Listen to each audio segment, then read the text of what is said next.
Hello students, welcome to the class of teacher Meenal Pereira. Today we will begin with a lesson Carbon, an important element. And what we are going to study in this lesson is we will be studying about carbon, how it occurs, its properties and allotropes. Allotrope is a new concept we will study as we go through the lesson. We are going to study about hydrocarbons and carbon dioxide, methane, how it occurs, properties and uses of carbon dioxide and methane. So let's begin. So first we will start with carbon. The element carbon is available abundantly in nature. Abundantly means in more quantity and occurs in free as well as in the combined state. It occurs both free as well as combined. That means it is forming compound with some other element. In this chapter, we will study about the properties of the non-metallic element carbon. Okay, so carbon belongs to the category of non-elements. Now, let's see some general information about carbon. The symbol of carbon is C. Its atomic number is 6. Its atomic mass number is 12. You all know, you have studied in 8th standard atomic number we write below and atomic mass number we write above. Then its electronic configuration is 2 electrons in the first orbit and 4 electrons in the second orbit. Since it has 4 electrons in the second or outermost orbit, its valency is 4. And as I told you, it's a non-metallic element. If we make list of all the subjects that we used or all the substances, all the objects that we use in our daily life from morning till night, it contains foodstuff, clothes, medicine, fuels, wooden object.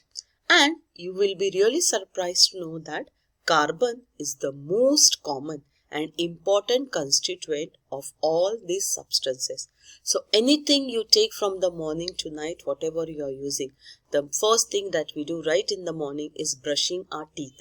Okay, so the brush, the toothpaste, in that is carbon present. Then the clothes we wear, the food we eat, the fuel or the vehicle by which we travel, everything contains carbon. Not only that, but inside our body, as you all know that the cell or DNA, which is the basic unit of all the living organism, also contain carbon. Okay, so it is very important element. Now, before we begin with the actual properties, let's first study what is a compound and how compounds are formed. Now, carbon dioxide is a compound because it is formed by a combination of two elements, carbon and oxygen. Okay, now this compound carbon dioxide is divided, or carbon is divided into two types, organic and inorganic. Now let's first study what are organic compounds. Compounds which are directly or indirectly obtained from plants and animals are called organic compounds. That means the living things, the compounds that we get from living things are organic compounds. And all organic compound contains carbon, as I told you. And carbon is also the main element even in the circular DNA and RNA that transfers hereditary characteristics from one generation to the next. Okay, so we have studied about the structure of DNA, and in the structure you must have remembered carbon. Okay, so everything that we obtain from living things like DNA, okay, and the sugar, this is a plant product, methane, which is again a gas that is produced by the animal waste, and ethanol, which is obtained from the molasses of sugarcane. So all these are we obtain from living things. So we call this as organic compound. Now moving to inorganic compounds. Okay, so obviously that is not obtained from plants and animals directly. That means it occurs in the nature. Okay, so these are called as inorganic compounds. Okay, so moving to the previous slide, 1 minute. Okay, so we have this inorganic compounds like table salt or carbon dioxide, diamond, this silver. This is what, again in this also carbon is a element, but only thing is that this we do not get actually from plants and animals as such. Okay, but it exists or it occurs in the nature. Moving further, let's see how carbon occurs. The name carbon is derived from the Latin word carbo, which means coal. Carbon is found in nature in free as well as in compound state. Okay, so it occurs as a normal carbon, and in the compound state just now we discussed one is carbon dioxide.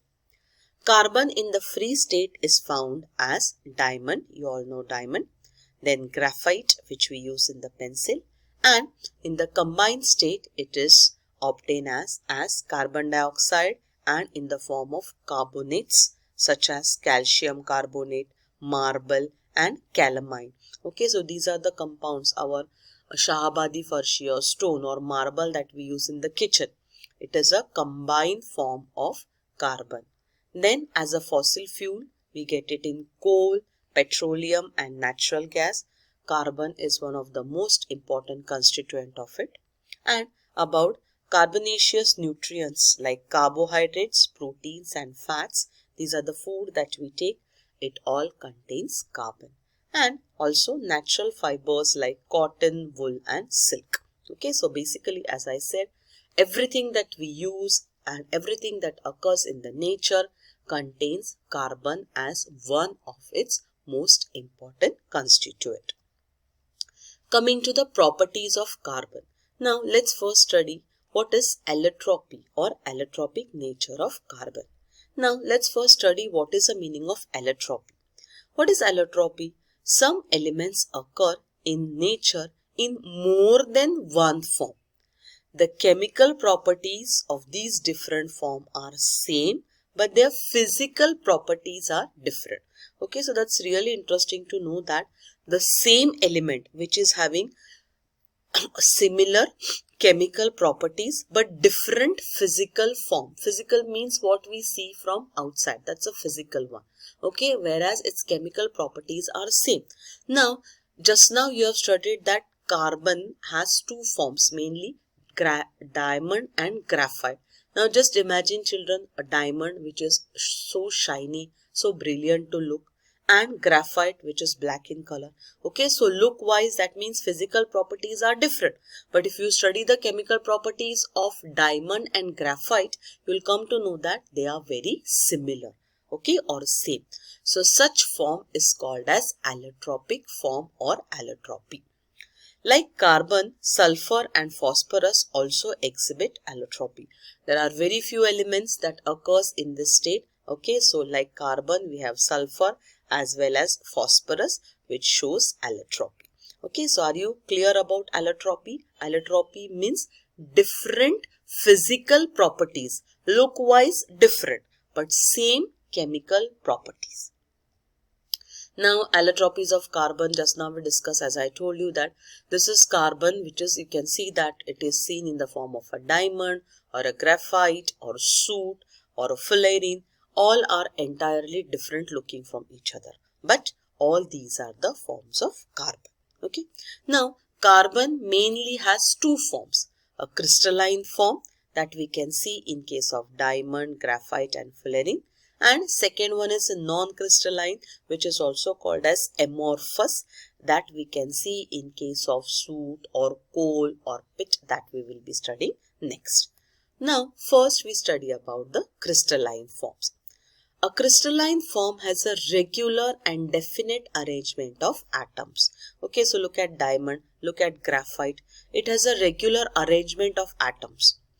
They have high melting points and boiling points because it is a proper solid. We know that in case of solid, the intermolecular force of attraction is more. Okay, so they have high melting and boiling points. A crystalline form has a definite geometrical shape, sharp edges and plain surface. Okay, so you can see in case of all the three that it has a definite geometrical shape. It has very sharp edges and some plain surfaces. So these are the characteristics of crystalline form. Now let's first study about diamond. Okay, so diamonds are also found in India, mainly in Golconda, Karnataka and Panna in Madhya Pradesh. It's also found in South Africa, Brazil, Belgium, Russia and America. Then carbon in diamond, every carbon atom is bounded to 4 neighboring atoms by covalent bond. Okay, so as you can see, this is the structure of the carbon, and each carbon atom, okay, you can see that it is the type of bond that is forming is covalent bond, which is formed by sharing of electron. Due to this, a three-dimensional structure of the diamond becomes very hard. Okay, so this is the three-dimensional structure. You can see that here the carbon atoms are bounded to each other, okay, by covalent bonds, and it gives a very hard structure. Therefore, its boiling point and melting point is very high. Coming to the properties, brilliant and pure diamond is the hardest natural substance. The density of diamond is 3.5 gram per cc cube. Density is the weight. The melting point of diamond is 3500 degrees Celsius. This I already told you because of the strong covalent bond. When diamond is heated at 800 degrees Celsius in the presence of oxygen, CO2 is given away. In this process, no other products besides CO2 is formed. Okay, so really interesting to know. You have a solid diamond in your hand. You are heating it up to 800 degrees Celsius and then vanish. Everything goes as a carbon dioxide gas. You are not going to get any other product. Diamond does not dissolve in any solvent. Okay, so there are so many solvents. One common we know, water. It doesn't dissolve in that. Okay, other we have benzene, carbon tetrasulfide. All these are chemical solvent, but diamond does not dissolve in any solvent. Acids and bases have no effects on diamond. Okay, so therefore it's very expensive because it is not affected by natural things. Now, diamond is a bad conductor of electricity and it does not have free electrons. Okay, so as you have studied in the previous slide that all the carbon atoms are bonded by covalent bond. By sharing of electrons, there are no free electrons to transfer. So, it's a bad conductor of electricity. Coming to the uses. Diamonds are used in glass cutting and rock drilling machines. Okay, so since it is one of the hardest substance, it cuts the glass without damaging it, as well as rock drilling machines. Then, you all know diamonds are used in ornaments. Diamond knives are used in the eye surgery. Okay, so you can see here the diamond knife, such a small structure, okay, and eye, which is a delicate and small organ. So it is used in the eye surgery. Then diamond dust is used for polishing other diamonds. Okay, so we get this small dust when we polish a big solitaire. Okay, and then this dust is used for polishing other diamonds. Also, diamond is used to make windows, giving protection from radiation in the space and in the artificial satellite.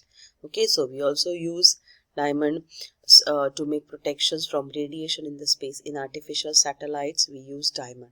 Okay, now children, you must be thinking that when the diamonds are so expensive, okay, how can we use in these things? Okay, now you have to understand here that there are qualities of diamond. So if I have something which is very cheaper, I am not going to use a very expensive diamond. Okay, it will be a simple normal one. Whereas now you can see in the case of space and artificial satellite where we want accuracy. So there we will use high quality diamonds. Okay, fine. So I hope you all are clear about diamond. In this video we studied about mainly first about carbon, which is a non-metallic element. Okay, then we studied how carbon occurs in the free as well as in the combined state. We studied about the main two forms of carbon, that is a crystalline form which is exhibited as diamond, graphite and fullerene, and a non-crystalline form which is also called as amorphous form, which we can see in the case of coal and soot. Then we studied about diamond, which is the crystalline form of carbon and which is the hardest form of nature. Then we also studied about allotropy, which is a characteristic by which an element occurs in different physical state but same chemical properties. Okay, so I hope it is clear to everyone. Thank you very much.